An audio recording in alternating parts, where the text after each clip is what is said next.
grandpa's store. This is my family, great-grandmother, great-grandfather, all their sons and their wives, and that's him when he got older. My name is Michele Laura Morgan DePuydt. I wish I had a maiden name.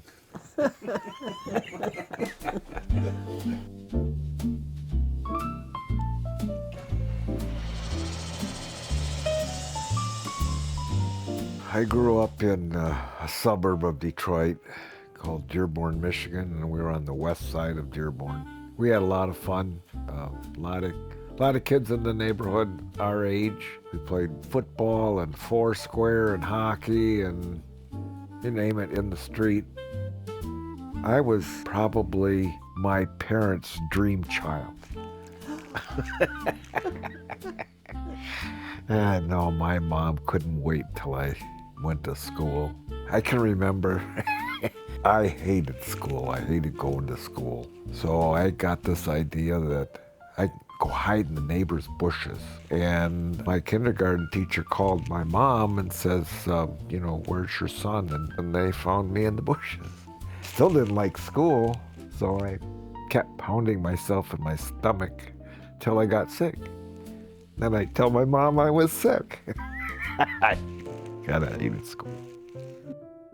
My parents were longtime people from Eagle River. My great-grandfather came from England, married my great-grandmother and brought her back here, and they started a bakery and turned it into a grocery store. My grandfather built the house we grew up in, and my father took it over, and in back of us was a great big field with groves of trees that we could climb, and then down on the other side there was a swamp where we went sledding and skated on the creek, and that area is now known as Quick Trip.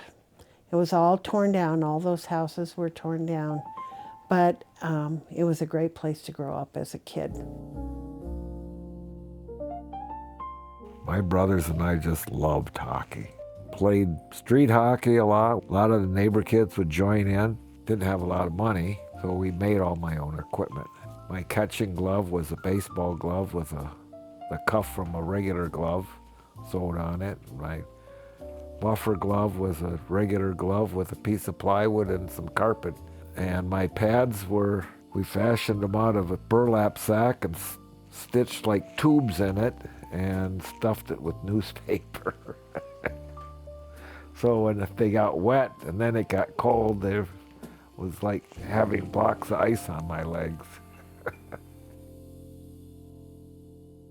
Where I met her, we were at Dr. K's that night, and where she caught my eye, and we just started talking, right? Mm-hmm. Well, I was talking.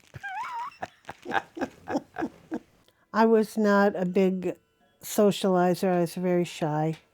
Running into him and having him talk, it was a nice way to start a relationship because I got to know everything about him. I mean, he never stopped talking. He told me about himself and about his family and about what he's doing and skating and what games he had, and that was just fine with me because I didn't feel comfortable enough to talk. He asked me to marry him several times, I think, before I said yes. Yeah, I wasn't ready. I don't remember that at all. I remember asking her, and she said, yeah. No, you brought it up several times, and finally I said yes. It was a good decision. When we got married, I had Amy, and she was a very shy child, but she very quickly warmed up to her new daddy, or her bonus daddy. She's always made us proud. Then Nikki came along just a little more than a year after we got married. She was a delight. She completely enthralled her dad. I remember him sitting there just looking at her. It was his firstborn, and I don't know, there's something about your firstborn, you look at him and you think, how God put this together. She just made us smile all the time, but she was fiercely protective. That's the kind of child she was, and she's still fiercely protective and loyal and generous, and both of my girls are wonderful that way. Then Michael came along, and he was a difficult birth, but he got through that and was a handsome little boy. He is very wise and very calm. His role as a voice of reason has been wonderful. When Charlie was born, he was the clown of the family, and he kept everybody laughing, and he's grown up to be very responsible. He's a teacher, and he's a good teacher. And then Eddie was our surprise. None of the kids were planned, but Eddie was 5 years after Charlie, and I thought I was done. I had my 2 boys and my 2 girls, and I thought, thank you, Jesus, you gave me my 2 boys and my 2 girls. And then 5 years later, when I'm finally sleeping nights and getting my life back to normal, I find out I'm pregnant. And it was such a surprise, but it's been one of the biggest blessings of our life.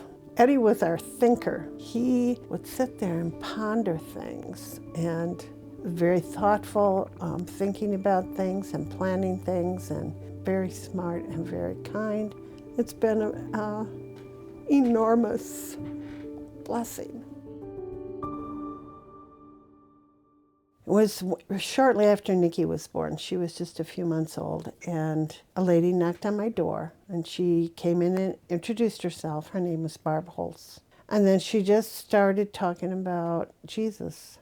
And she was so happy and so full of joy and bubbly, and talking about how happy he made her. And man, I had such a yearning for what she had.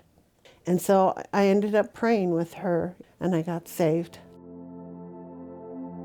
When it's time for Michael to be born, and he's an extremely difficult birth, excuse the terminology, but horribly retarded, according to the doctors. That was their exact words. And that just freaked me out. I didn't know what to do. And I had a hockey game that night, so I went home. And on the way home, I can remember I was driving through Sugar Camp, and I just started bawling and screaming out to God. And I really didn't even know him at the time, but I just said, if you fix him, I'll live my life for you. And he did. And the next day, I go to the hospital. I had a perfectly normal son. Ask and you will receive.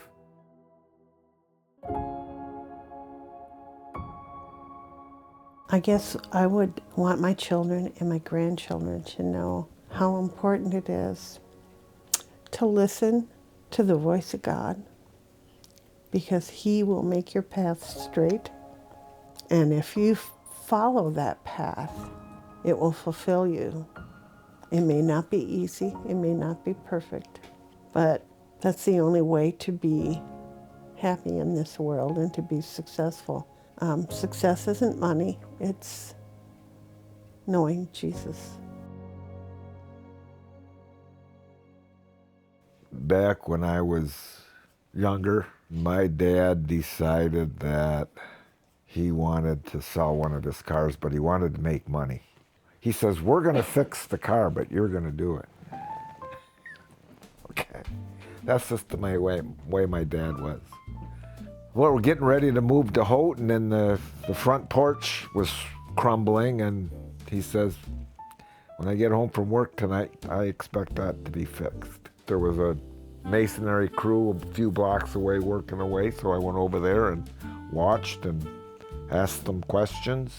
And by 6 o'clock that night, I had all those bricks torn down, the slab jacked up, all the bricks relaid, and the slab put back down on the bricks.